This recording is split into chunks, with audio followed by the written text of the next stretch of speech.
यह नियमावली का तार तार किया जा रहा है। जेपीएससी आयोग का नियमावली करता है कि बिना मेंबर का अगर आप हस्ताक्षर किए रिजल्ट नहीं निकाल सकते हैं। तो ये रिजल्ट जो प्रकाशन किया है ये इनवैलिड रिजल्ट है, ये अवैध रिजल्ट है।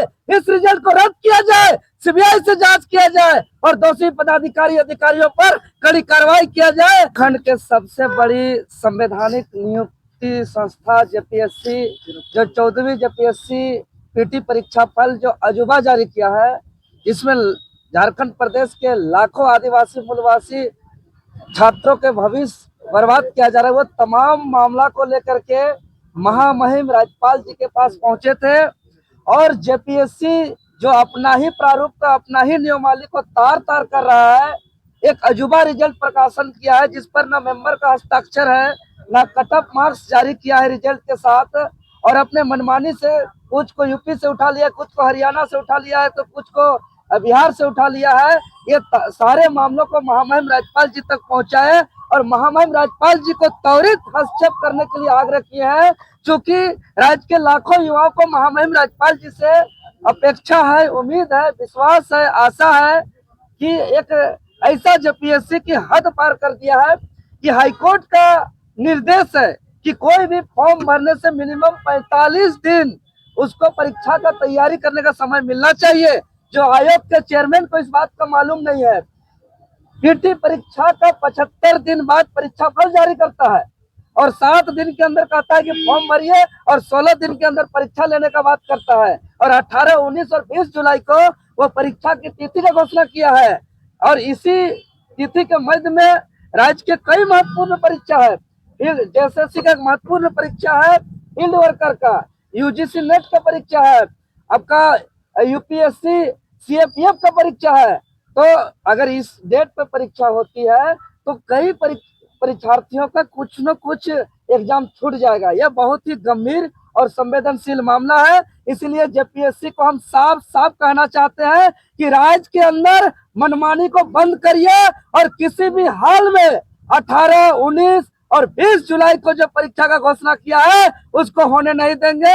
और राज्य के युवाओं को हम बताना चाहते हैं कि महामहिम राज्यपाल जी सारे मामला को, पूरा नियमावली को, पूरा ओएमआर जो बाहर में घूम रहा है, कई ओएमआर जिसमें पेपर 1 का ओएमआर जो घूम रहा है उसमें मात्र 48 क्वेश्चन का आंसर किया हुआ है, जिसमें सिर्फ और सिर्फ 46 आंसर सही है और उसका रिजल्ट में नाम है। ये तभी संभव होगा जब पेपर 2 में 100 में उसको 98, 99 लाना होगा। अब बताइए, जो ब्रिलियंट स्टूडेंट पेपर 2 में 98, 99 ला सकता है, वो पेपर 1 में 52 क्वेश्चन कैसे छोड़ सकता है? और जेपीएससी आयोग से बाहर ओएमआर सीट कैसे निकल रहा है? किसी का ओएमआर नहीं दिखाया जा रहा है, यानी किसी का ओएमआर चोरी किया जा रहा है, किसी का ओएमआर फाड़ा जा रहा है, तो किसी का ओएमआर को बाहर ला करके उसको कलर किया जा रहा है। राज्यवासियों, ये कोई मजाक नहीं है, सबसे बड़ी नियुक्ति संस्था है। आज राज्य का संवैधानिक संस्था का गरिमा पर बात है। महामहिम राज्यपाल जी वहीं पे हरा कलम निकाले और हरा कलम निकाल करके तुरंत कहे कि हम मुख्यमंत्री जी को कहते हैं और इसको तुरंत पेपर को आगे बढ़ाते हैं। लेकिन आप लोग छात्र यूनाइट होइए और इसको लेकर के संघर्ष करने का भी सलाह दिए हैं। और महामहिम मुख्यमंत्री जी को भी आप लोग भी अपने स्तर से उनको आग्रह करिए और इस पर जो है कि न्याय करने का बात करिए। आज मुख्यमंत्री जी से हम कहना चाहते हैं कि यहाँ के लोग आपको वोट दे करके आपको मुख्यमंत्री बनाए हैं, यहाँ के लोग आपको वोट दे करके आपको राज्य का सर्वोच्च कुर्सी बनाया है, आपका चेयरपर्सन है आप यहाँ के, और उसके बावजूद यहाँ के युवाओं का भविष्य को बर्बाद किया जा रहा है, खुलेआम बर्बाद किया जा रहा है।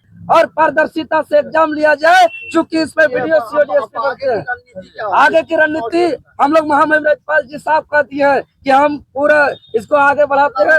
और तुरंत अपना रणनीति बताइए। अभी माननीय मुख्यमंत्री जी के पास हम लोग जाएंगे।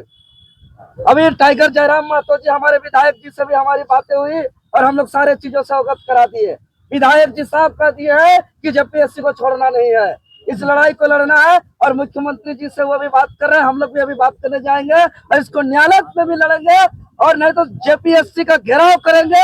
और वो पर भी ये जेपीएससी आयोग नहीं सुनेगी तो फिर ये लोग को लगेगा कि ये गैर कानूनी बात है, लेकिन ऐसे आयोग को तो बम से उड़ाने की बात हम लोग करेंगे। इस आयोग को हम लोग चलने नहीं देंगे। क्या मजाक चल रहा है? ऐसा आयोग का क्या जरूरत है? आयोग का सपना इसीलिए देखा गया था क्या, इसीलिए गठन किया गया था क्या कि ये लोग मनमानी तरीके से यहाँ सेटिंग वेटिंग करे। अरे सीडीपीओ का कुछ दिन पहले रिजल्ट आया, 20 महिला सीट आरक्षित था महिलाओं के लिए, 20 में 19 सिर्फ यूपी का है। सोनभद्र जिला का एक ही रूम पार्टनर 3 लड़की का है। यही जेपीएससी है। पाकुड़ में 4 सेंटर था, 4 सेंटर में एक भी स्टूडेंट का सिलेक्शन नहीं हुआ है। बहुत संदेह है, बहुत प्रश्न चिन्ह खड़ा होता है इस जेपीएससी पर।